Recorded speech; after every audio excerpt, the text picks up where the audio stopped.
Lake Vostok is covered by some 4,000 meters of ice. It's been cut off from the world by the thick ice sheet for approximately 15 million years. The water is kept liquid by the massive pressure exerted by the ice above, and possibly by geothermal heat from beneath the Earth's crust. The Antarctic summer is the only time the continent can be regularly inhabited due to the incredible cold. In 2011, Russia began drilling to reach Lake Vostok. It's thought that the water can offer a unique view on life that has evolved separated from the rest of the world for 15 million years. In 2012, I was a PhD student and was lucky enough to be able to work with a Russian scientist on examining the ice cores created by the lake drilling. Once the drill was just above the surface of the lake, it would be extracted slowly, drawing the water up the borehole. This water was no longer under the massive pressure that kept the rest of the water liquid, and it would freeze in the borehole, creating a plug. This plug itself could be drilled out and studied. I was one of the interns who made the trip to Antarctica in the summer of 2012. We finished our work in early February and left the next day. Once we had the cores back to the lab, we were able to safely analyze them. We've been keeping them frozen to analyze the dissolved particles and gases as they are in the lake. There are some theories that the many subglacial lakes under Antarctica are connected via passageways. This would mean that we're studying not just one, but all of the lakes under the ice. This past year, we finally got the go-ahead to let one of the cores thaw. We'd finally be able to analyze water that hasn't seen the light of day in thousands of years, quite possibly far longer than that. I cut a small section of the deepest core, the one right next to the water's surface, into an enclosed environment, and began to gradually increase the temperature above 0 degrees C. We wanted to capture the gases as they were let off, so we had a small balloon-like device working to capture and monitor the gas release. The device is very sensitive, and can basically tell if you've eaten seafood in the last 6 months, for example. It immediately picked up on an incredibly high oxygen level in the water. We knew that there would be a lot of dissolved oxygen in the water, due to the enormous pressure above it. But the water seemed to have enough oxygen in the water to support all manner of living things. The PhD I was working with, also one of the smartest people I knew personally, and probably one of the smartest people alive at the time, said, and I quote, "If a dinosaur were alive today, he could probably breathe that water to survive." Now I know he was joking. The age of the water was probably approximately 13,000 years, give or take, due to the residence time of Lake Vostok. But he was at the very least a little bit serious about the water having a high enough oxygen content to sustain life. We tested several other gases from the water and found that it contained nitrogen, carbon dioxide, carbon monoxide, and several other trace gases that were in such small amounts they could have been introduced by a dying lizard or fish as it swam by millennia ago. We just kept coming back to the high oxygen count. When the dinosaurs were alive, the temperature on Earth was much greater, and the oxygen in the atmosphere was also much higher. After the entire sample had melted, we took stock of our information and finally found the first trace of life in the new water. It appeared as though several species of algae had evolved to withstand the incredible temperature and the massive pressure of the water. It thrived in the oxygen-rich water, feeding off of small, inorganic particles that were carried by the massive glacier above. No light made its way that deep, so the algae were small and mostly stuck to the bottom of the glacier. It was amazing. I had the information I needed for my thesis. The PhD I was working with was surely going to win yet another award, and we were both going to be famous. But then catastrophe struck. The man I was working with, at this point I can call him a friend, suffered a massive stroke during the following night. He stayed on life support for several days, only briefly coming to consciousness a few times. He said goodbye to his loved ones, those still living, and told me to continue my research with his blessing. He lingered for about a week before finally passing due to another stroke. I was devastated. I knew the man professionally, but in the past several years we'd spent enough time together that I regarded him as a second father in my life. Finally, after 2 weeks off, I decided to go back into the lab. Only, everything wasn't the same. I don't mean that it wasn't the same doing my research without my mentor. I understood that. My brain could comprehend it. I didn't like it, but I know that no one lives forever. The lab had changed. something seemed different as soon as I walked in the door. The sample looked like it was in a different spot. I was sure I'd left it in its balloon container, but yet it was sitting now directly on our lab table.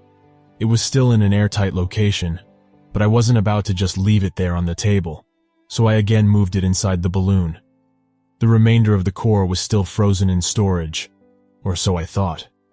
We had each core separated to prevent cross-contamination. It was very unlikely, but we basically went with the why risk it mentality, and it paid off. The deepest core had thawed completely. There was a short in the circuitry of the refrigeration unit for that specific core. It had nearly caught fire. We had one core that was close to it, and decided to defrost a section of that core next. While doing so, we filmed it via a high-speed camera for future use. We wanted to see in many frames the structure of the ancient water as it broke down and became liquid again. It was an interesting experiment until the camera appeared to be malfunctioning. The levels of dissolved organic compounds in the water were unusually high. High enough that it was as though a large creature had died in the water before it was frozen. Particles we usually found in large freshwater bodies such as the American Great Lakes were found in abundance in this sample. The camera was actually capturing sediments trapped in the frozen water at the surface of the lake. Something had to have disturbed them. My supervisor, another PhD, requested permission to return to Antarctica for the summer of 2013 to 2014. We nearly didn't make it due to the US government shutdown, but our project was one of the few that were spared the axe. I arrived in January and began setting up shop at our scientific outpost. We had been partnering with the Vostok station, but due to the shutdown and several poor coordination policies, our spot in Vostok had been booked, so to speak. Our solution was to use a more dated facility that had since been abandoned. Basically, everything inside was frozen solid when our team arrived, but we were able to thaw what we needed and replace the rest, and within our first week we had a fully functioning station. The borehole we were using was situated directly below the station. It made for easy access during the coldest months of the year, and was designed to be able to operate year-round. The hole had been drilled prior to my arrival, and was simply waiting to be cored when I landed. The core process is incredibly intricate. The drill pulls the cores up from beneath the ice, and a sharp blade cuts them to a specified length, and so that they fit inside our building. Once we've reached the bottom core, the drill uses itself to plug the hole, and the water inside freezes again, creating more samples from the lake. I was to have 2 assistants and my supervisor, but due to my expertise on the matter, and the fact that I'd worked so much on the initial project, I was to be handling most of the work on the project. This was great for me. I enjoyed it, and I really felt like I was going to have an incredible thesis and a fantastic starting point for my post-grad career. Things were going smoothly until the drill became lodged in the borehole. The assistants were both undergrads at the university I went to. One of them wasn't properly operating the drill and managed to get it lodged at a very slight angle in the hole. Over 4,000 meters, a slight angle can be catastrophic, but the bit didn't shear. It was just stuck. This required a specialist to dislodge. I had a few small core samples and a solid scientific lab on site, so I continued my analysis. The technician arrived and informed us that the end of the bit was likely going to fall into the lake when he removed the rod, indicating we'd need a new drill. We'd still be able to core out the plug that would form, but we'd need to get a new bit for future boreholes. My supervisor decided that he would be taking both of my assistants with him once we had enough cores for me to work with. I've been alone before in our research base in Antarctica, so I wasn't really bothered by this prospect. We cored out the plug, and I had several thousand meters of newly frozen lake water to work with. They left the following day, leaving me alone, presumably for a period of 3 weeks. The first few days after they left, I didn't have any problems. I hadn't melted any of the samples yet. As soon as I went to melt the very first one, a sample of about 5 kilograms, I began to run into problems. While it was melting, I had our camera on it for posterity. I looked away, and the fragment had moved completely out of the frame. Just like that, maybe 2 or 3 seconds. I quickly ran into the lab to check the gear and the sample. The ambient temperature in the room was only slightly above freezing, but there was already a small puddle of water around the core on the tray. I replaced it, and went back to my observation room where I'd be able to watch in relative warmth that the lab didn't offer. Back in the observation room, I noticed that the door leading to the sleeping quarters and kitchen was slightly ajar. That was a big no-no. We didn't like to leave compartment doors open in case of a bad storm, like the one we were having. If the outer compartment was breached, the inner compartments needed to remain warm enough to support life. Well, us. Sure, we had emergency survival suits and backup plans with backups, but I was sure I'd close that door. Nothing else seemed to happen that day, and I went to bed without incident. When I woke, I could hear the storm hammering loudly on the outside of the building. It was intense. The weather report for the station was 90 km/h winds and a driving blizzard. The temperature was below -60 degrees C. It was close to condition 1 weather, the worst it can get. Luckily for me, I was happily going to work on another sample today, this time extracting the dissolved oxygen and studying how it increased or decreased with depth in the borehole. That was what I was going to do, until I got into the lab. My sample was gone. The initial sample I'd melted the previous day had vanished. It hadn't evaporated. The air in the lab was filtered and climate-controlled. If any evaporated, it wouldn't have been the entire sample. I was perplexed, and I began to think that there was someone else in the facility. It wasn't a large base. There weren't many places for someone to hide, but I began to see things. Right as I went into the kitchen that night for dinner, I briefly saw what looked like a person running from the room as I entered. I just saw a shadow. It might have been my imagination, but it really looked like a person. The power went out that night. The facility blew a fuse. I was awoken by bitter cold and an alarm that should have woken me earlier. I quickly dressed and went to swap the fuse with a good one. Once I got to the electrical panel, I was standing at the end of a long, dark hallway about 40 meters long. I briefly shined my light all the way down to the end and managed to see a person duck behind the next hall. I put the new fuse in, flipped the power, and tore off in a run, determined to catch my target. I rounded the bend and nothing. No person, no surprise, just nothing. Puzzled, I made my way back to my room and tried to fall back to sleep. The storm was still hammering on the side of the building, and it was doing so with an eerie frequency. It seemed to have a rhythm to it. I began to think that maybe something was stuck to the side of the building and floundering against the wall in the extreme wind. I laid there for hours until I finally fell asleep for a few minutes before I had to wake to begin the day. My day finally began to get better when I was analyzing a small piece of sediment that appeared to have come from the lake bottom. It was incredibly old, and actually had a small amount of algae that had accumulated on what I assumed to be the upward-facing side of the particle. I was looking into the microscope when something heavy fell off of the table behind me. Startled, I quickly went to turn around and bump my microscope, moving my sample without realizing it. When I looked back into the microscope, I saw blood. Not mine, not human for that matter. It was brown, which made me think it was dead blood. But there were living blood cells that I'd never seen before on my slide. I had made a breakthrough. It was incredible. I'd discovered a type of life that had evolved on its own, separated from the rest of Earth for millions of years. My jubilation, however, was short-lived. How were the cells alive? They were floating in water cold enough to freeze, yet remaining liquid due to the incredible pressure placed on top of it. Most living creatures don't possess the proper coping mechanisms to live through this, let alone to produce a blood cell that can live outside the body in these conditions. I began to quickly test the remainder of my sample, and sure enough, there were more blood cells floating freely in the water. This was amazing. I was suddenly far less concerned with the odd things that had been happening around the facility. Nearly 2 weeks had gone by since my colleagues had left to get a new drill bit, and here I was making an earth-shattering discovery that was going to lead to the next Galapagos Islands. Except this time it was under 4,000 meters of ice in one of the most inhospitable environments on Earth. I went to bed that night under full condition 1 weather. It was bad. Warning klaxons went on and off throughout the night, indicating gusts of well over 100 kilometers per hour. The temperature had dipped to a record low for the month of March, -80 degrees C. The facility could withstand this onslaught, or at least it was designed to handle much worse. I woke around 1 a.m. local time to a loud smashing sound on the side of the building.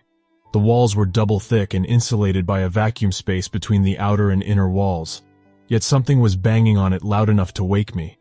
I knew I couldn't go outside in condition 1, so I tried in vain to go back to sleep until I again noticed an odd pattern to the banging. After it repeated a few times, I thought that it might be Morse code, and had the horrifying thought that there might be someone trapped outside our station. Maybe my colleagues had returned, and I was basically ignoring their pleas for help. I ran to the monitoring station where we had a CCTV camera attached to the outside that we could use to monitor the main entry door. I quickly flicked it on and found, to my dismay, that it was fully iced over. I could see only a small corner of the door in ice. I was about to give up when I briefly saw a shadow on the door. Someone was there. I ran to get fully dressed. I was going to have to break the rules and open the door and airlock to condition 1 weather. No one is allowed outside in this weather, but if someone was already out there, something bad had happened. Maybe there'd been an accident on the return trip, and they'd been unable to alert me. I ran back to the door as best as my thick clothes would allow, and flicked on the light to the airlock in the outside. I opened the first door, and found the airlock filled with frozen moisture that had accumulated on the walls and floor. The door was nearly frozen shut. I clipped a safety rope to my waist, and then to the railing on the wall, and forced the door open. If I hadn't clipped in, I probably wouldn't be here today. The door was ripped from my hands in a massive wind gust, and I fell straight into the abyss. After struggling to stand for a few seconds, I saw that no one was there. The entryway was slightly out of the elements, but for the most part, it was in the thick of the storm. I tried screaming to see if anyone was nearby, and I couldn't even hear myself. I glanced towards where my sleeping quarters were, now fully illuminated by the outside lights, and saw 2 sizable dents in the wall. I couldn't see any further than that. It was only a few meters anyways, and I decided that I had lost it. I reached for the door to shut it and head back inside when I thought I saw something in the snow. Eyes can play tricks on you when you are staring into snow so thick that visibility is limited to a distance of a few meters in winds so severe you can barely stand upright while holding onto a safety rope. But I could see a figure standing in the snow. That shouldn't be possible. No one should be able to stand upright in this without support. And yet I could see all the way through the madness and clearly tell the outline of a person as I had turned to go back inside. I quickly stopped and tried to yell at them, but as I did so, I moved suddenly and had to readjust my glance. They were gone. Had I imagined it again? I had to get inside. I grabbed the heavy door and tried to drag it shut, but my feet weren't catching on the slippery terrain. I ended up having to tie the safety rope around one of the railings on the doors and use the wall railings for leverage to pull it shut from inside the airlock. As soon as I was surrounded by an odd sense of silence, the storm was still raging outside, but suddenly my overloaded ears were ringing in the relative silence of the airlock. I made my way back to my quarters and noticed that the banging had picked up again. Something had to have come loose from the facility. It had to be stuck to the walls. That was the only rational explanation. I forced myself to sleep. It wasn't easy. Finally, it happened. When I woke, I was greeted by a call saying that my colleagues had again been delayed due to the horrible weather. They were going to have to emergently evacuate me soon if things didn't improve. The bit was ready to be delivered, but they couldn't access the station. The goal was to get station drill capable again before full winter kicked in. Meanwhile, I continued my research and made one of the most amazing discoveries of the millennium. There was tissue in one of our frozen samples. Tissue. Our drill had hit a living creature in the water under the ice. Whether the creature survived or not, I had no idea, but our drill had managed to hit it and cut a small sample of tissue. I immediately went to record my findings and report to our home base, but as I did, I noticed our communications were down. I tried to connect to the internet and was greeted with the spinning wheel of lag. Nothing. I was now cut off from the outside world. As soon as this happened, I heard an alarm that I hadn't heard before. The severe weather alarms were shrill and short. This one was louder and longer.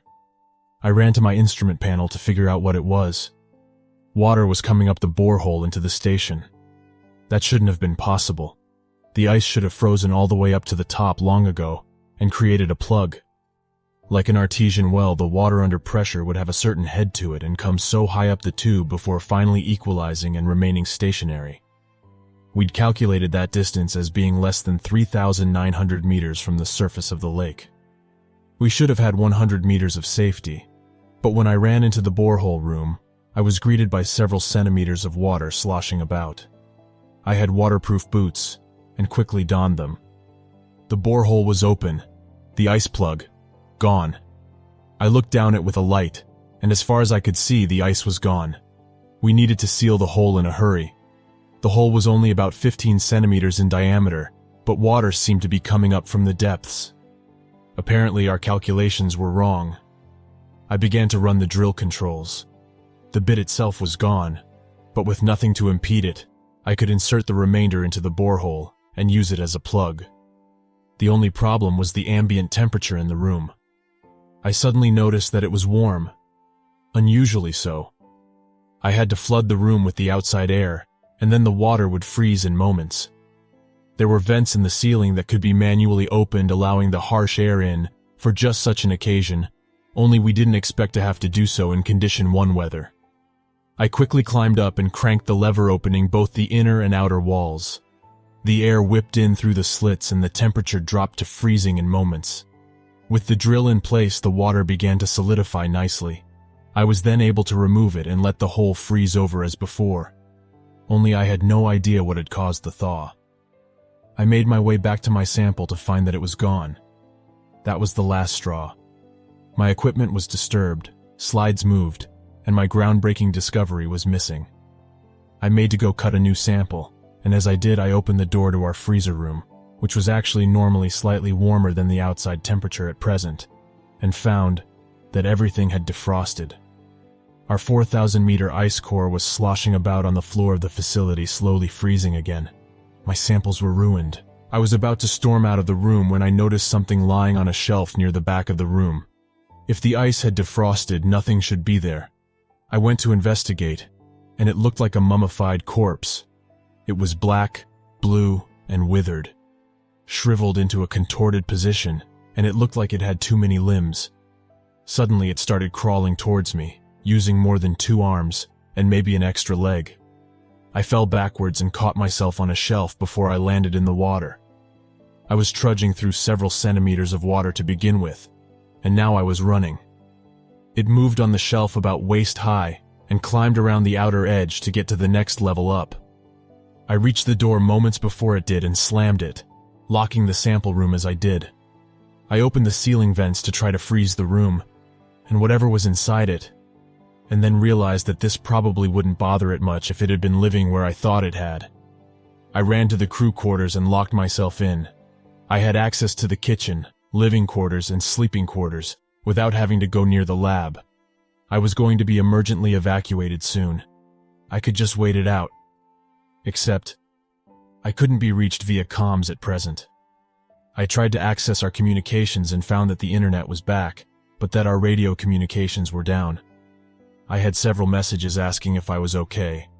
Apparently they were receiving emergency distress beacons from within our lab. The water alarm had also caught their attention. I told them what had happened, and they didn't believe me.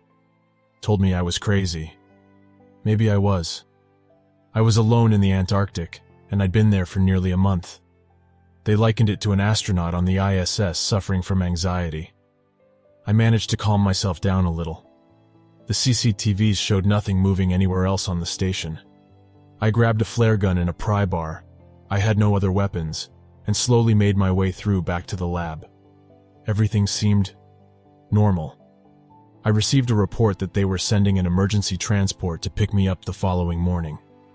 The weather was going to break for the last time before full winter, and they were going to deliver the parts for the drill, get me and go. I still had to pack up some equipment and whatever samples I could save. I avoided the sample room at all costs. The lab still had a few samples under lock and key, and I quickly placed those in our freezer coolers for transport and grabbed a few pieces of equipment that we'd need back at home base. I needed to visit the sample room eventually. I needed to inspect for damages and deactivate the internal thermostat. It was still on to keep the temperature regulated, and I'd need to do that from inside. The room had been freezing for several hours, and when I cracked the door open, the water was several centimeters high, frozen on the door. I carefully trekked across to the far side of the room and turned the thermostat to nil, letting the outside air control the temperature for the winter. I carefully watched the waist-high shelves where our ice cores had once lain, and made my way back to the door as quickly as I could. When I was nearly there, I caught movement and looked up. There it was, on the very top shelf, frozen nearly solid, reaching for me and the door as best it could, but the ice was finally freezing it to where it couldn't move. I swung wildly at it with the pry bar, and it managed to grab it out of my hand. I slipped and caught myself on the handle. The thing tried to slink down the shelves as it had earlier, but its previous grace was gone, and it was cracking ice off of its arms as it moved. I slammed the door and locked it once again. I didn't have a camera on the inside, but I could hear its stiff movements, the ice breaking from its limbs as it moved. It was like ice fishing. The water had finally frozen the fish. As I slowly backed away from the room, I heard a light humming sound and realized that something had closed the vents from the inside. I was done. I returned to my quarters and locked the doors yet again. That night before the storm abated, it struck again, hard. I could hear the same weather alarms, and finally the banging on the walls again. It seemed different that night though, almost defeated. The banging eventually subsided, and I never actually fell asleep. The weather slowed down shortly before morning, and once it was truly morning, it wasn't actually light outside, but 8 a.m. our time, I was finally close to leaving. My colleague radioed in. Yes, my radio had finally came back. Apparently the storm was blocking the communications to some degree. He was less than 30 minutes away. After a short wait with all of my gear ready to walk out the door, I was alerted to our main airlock being opened. I thought I'd have received another call, but maybe he made it early. I went to check and there was no one there. No snowmobile, no vehicle, no people. Puzzled, I stood around for a moment until I saw footprints leading away from the facility and into the snow. There seemed to be too many of them, and they were bare footprints. The gate seemed to be off. A fresh snow was falling, and I was about to take a picture of them when I again realized no one would believe me. I went back inside and received a burst transmission from the Russian Vostok station. It was static-filled and mostly incoherent. They must have known that I didn't speak Russian because the voice was speaking heavily accented English. It was hard to decipher, but I finally could make out a few words. We tried warm. It didn't make sense at first, so I replayed it several times. Eventually, I realized they weren't saying warm, but instead, warn. Startled, I deleted the message and backed away from my computer until I heard the airlock door open again. I grabbed a different pry bar and went to investigate. This time it was my ride. I loaded the sled and got out of there as quickly as I could. The Russians in the Vostok station had been carrying out a similar experiment to ours using a different cord location a few miles away. Their schedule was a few weeks ahead of ours, however, and I can only assume they came to the same conclusion as I did.